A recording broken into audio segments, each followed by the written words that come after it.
Apapun yang terjadi, aku mencintaimu bukan karena kecantikanmu. Aku akan selalu mencintaimu sekalipun aku mengetahui segala kekuranganmu. Untuk itu, sejak sekarang terbuka saja semuanya, tidak usah khawatir.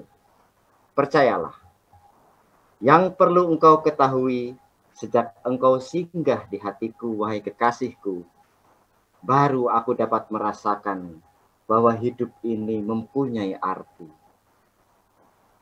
Adapun kabar buruk tentang dirimu yang sudah malang melintang, tidak usah engkau sedihi, karena aku sudah tidak dapat lagi terpengaruh dengan berita-berita seperti itu. Kutegaskan lagi, aku akan tetap selalu mencintaimu.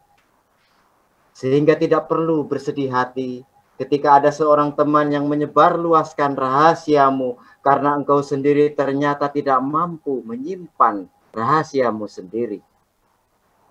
Untuk lain kali, berhati-hatilah dalam membangun persahabatan. Perlu ada seleksi yang ketat. Nanti seorang sahabat yang sejati itu, wahai kekasihku, adalah yang dapat merasakan langsung kesedihan di hatimu dari sorot kedua bola matamu. Sementara sahabat yang biasa saja akan tertipu dengan senyuman yang terlukis di bibirmu, sehingga mereka menduga engkau baik-baik saja.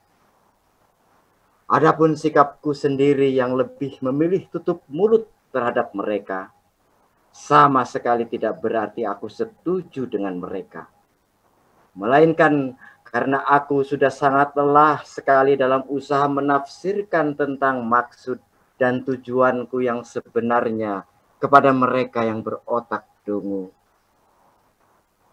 Demikian pula dalam mengukur kesetiaan seorang sahabat, wahai kekasihku, janganlah hanya berdasarkan penglihatan di depan mata, melainkan apa yang terjadi di belakangmu. Simbol-simbol yang indah dalam etika pergaulan, seperti keberanian meminta maaf ketika melakukan kesalahan, mengucapkan terima kasih sebagai simbol penghargaan terhadap kebaikan-kebaikan teman, serta sikap lembut dan halus dan berperilaku adalah hanya dapat dilakukan orang yang mengerti peradaban kehidupan. Lebih lanjut lagi, yang sudah ya sudah.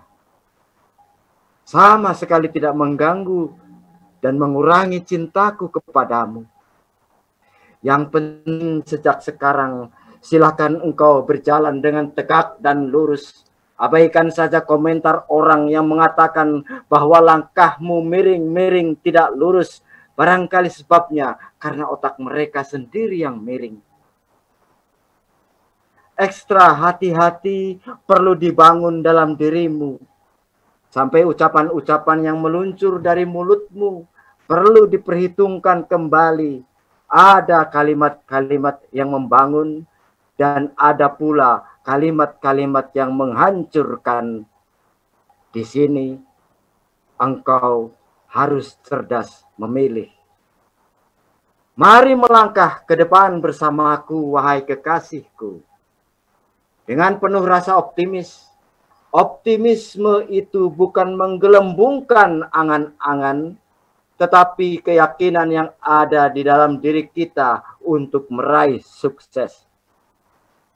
Selanjutnya, kesuksesan itu, wahai kekasihku, hakikatnya bukan mencapai keberhasilan secara kebetulan, melainkan perjalanan panjang, melewati kegagalan demi kegagalan, tanpa pernah mengalami patah semangat. Nanti siapa yang paling hebat di antara kita selama di dunia, wahai kekasihku? Nanti tolak ukurnya berbeda-beda. Orang yang paling hebat adalah orang yang tidak suka mempergunjingkan keburukan orang lain. Hati orang yang baik adalah yang selalu berpraduga baik terhadap semua orang. Sedang orang yang paling bertakwa adalah orang yang selalu berbaik berbuat kebaikan kepada semua. Lalu siapa yang mengatakan bahwa perempuan itu otaknya tumpul? Tidak pernah punya pendapat dan tidak bisa menyampaikan pendapat. Ternyata engkau setiap hari punya pendapat baru. Bahkan sampai terkadang pendapatnya aneh-aneh. Jangan salahkan diriku, wahai kekasihku. Ketika aku tidak dapat terburu-buru memberikan janji-janji kepadamu, sehingga terkadang engkau menyebutku tell me. Sebab konsekuensinya setiap aku harus mengeluarkan suatu janji, maka aku harus bertanggung jawab sepenuhnya untuk melunasi hutang. Karena janji bagiku adalah hutang. Banyak sekali yang menyebabkan perpisahan antara kekasih. Bukan karena kebencian, melainkan karena kekecewaan. Akibat janji-janji yang tidak pernah dibuktikan. Kemudian juga terjadi perubahan dalam hubungan cinta, bukan karena sebab pilihan, melainkan karena keterpaksaan. Selagi dirimu masih selalu terkonsentrasi memikirkan apa kata orang, percayalah nanti kehidupanmu akan habis terhambur-hambur, tidak dapat merebut keberhasilan apapun. Satu-satunya cara supaya engkau mampu membangun karya yang besar adalah pertama kali engkau harus belajar untuk mencintai apa yang sedang engkau kerjakan. Ketika engkau telah mencintai pekerjaanmu, maka engkau tidak akan terpapar virus bosan dan tertular bakteri jenuh. Aku terjerumus dalam kubangan cintamu, kekasih, wahai kekasihku. Hanya dalam waktu sekejap, sampai engkau hampir tidak percaya, karena sangat terlalu cepat. Tetapi nanti untuk melupakan dirimu pasti akan memerlukan waktu berabad-abad. Sampai aku telah kembali menjadi tanah lagi. Hanya saja yang harus kita waspadai adalah nanti di antara realitas yang kita hadapi dengan angan-angan yang tumbuh berkembang dalam pikiran kita, akan muncul berbagai hambatan dan rintangan serta penderitaan yang bergelimang. Sehingga karena terlalu sulitnya kita menjelaskan hal-hal seperti itu, berakibat kita terpaksa diam tanpa komentar. Kendatipun demikian, wahai kekasihku, masih banyak kekuatan-kekuatan jiwa dalam diri kita yang belum banyak dieksplorasi oleh para ahli. Semua apa saja akan terlihat indah ketika kondisi hati kita sedang indah. Demikian pula apabila kita ingin melihat hal yang indah-indah, maka mata kita pasti akan melihat banyak hal yang indah di dunia ini.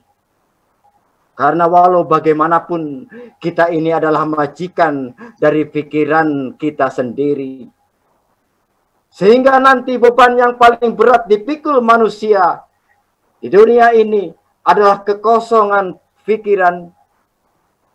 Pikiran yang sibuk menjadi ringan, tetapi pikiran yang kosong menjadi beban yang paling berat dipikul manusia.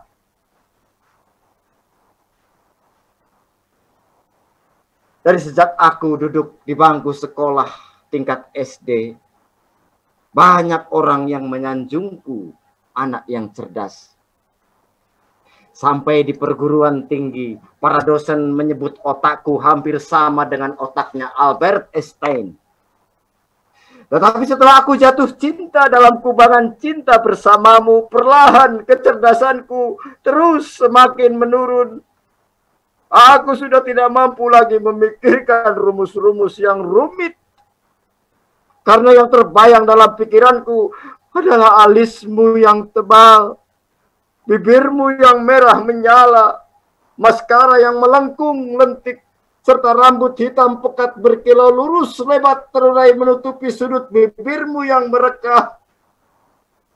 Sehingga otakku seperti sudah menjadi seonggok kedunguan yang tercecer di pinggir jalan.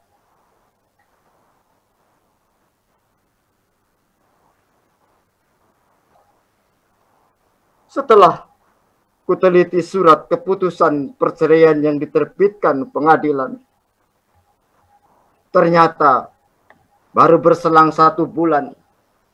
Jadi nanti masih harus menunggu sekitar 2 bulan lagi engkau boleh kawin. Sementara ini berarti masih dalam masa transisi atau iddah.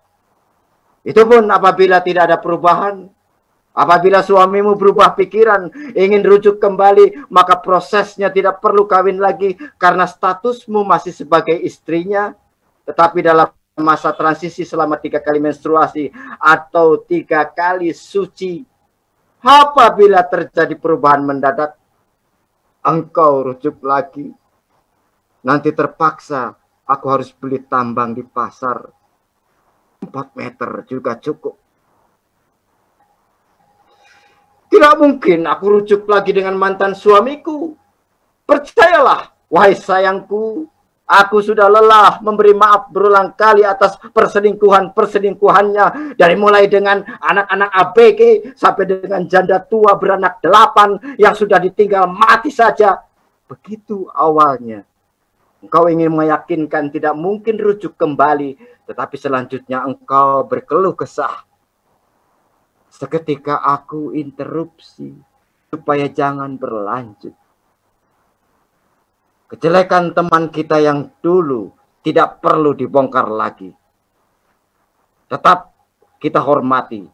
Ini adalah etika kehidupan dalam pergaulan. Sekalipun sudah berpisah, kehormatannya tetap harus dijaga. Betul juga. Apa yang aku duga? Di malam hari mantan suamimu datang ke rumahmu dengan membawa 3 orang teman yang berbadan kekar. Dikiranya aku takut menghadapi mereka. Pertama-tama dia bicara baik-baik. Minta supaya aku tidak mengganggu urusan rumah tangga orang lain. Lalu kujelaskan lebih lanjut bahwa hubungan kita sebatas hanya sekedar saling menghormati, tidak lebih. Hanya itu. Kujelaskan juga bahwa dalam masa iddah status istri masih bersuami. Selanjutnya kujelaskan itu urusan rumah tangga kalian. Mau rujuk silahkan, mau lanjut juga silahkan. Keberadaanku tidak ada pengaruhnya. Silahkan diputuskan kalian berdua. Aku tidak bisa menghalangi dan juga tidak perlu persetujuanku. Dia menjawab. Kulanjutkan lagi. Anda tidak boleh melarangku berkenalan dengan siapapun karena aku bukan bawahanmu. Yang bisa engkau larang adalah istrimu. Tidak boleh berkenalan dengan siapapun. Setelah mereka pergi tanpa mengucapkan terima kasih ataupun ucapan salam. Setelah mereka keluar pintu rumahku banting sedikit agak keras. Supaya mereka tahu dikiranya aku takut. Setelah kuceritakan kepadamu apa yang terjadi, engkau hanya menitikkan air mata sambil bergumam. Dasar preman. Indramayu, tanggal 7 bulan 3 tahun 2021. Karya Buya Syakur.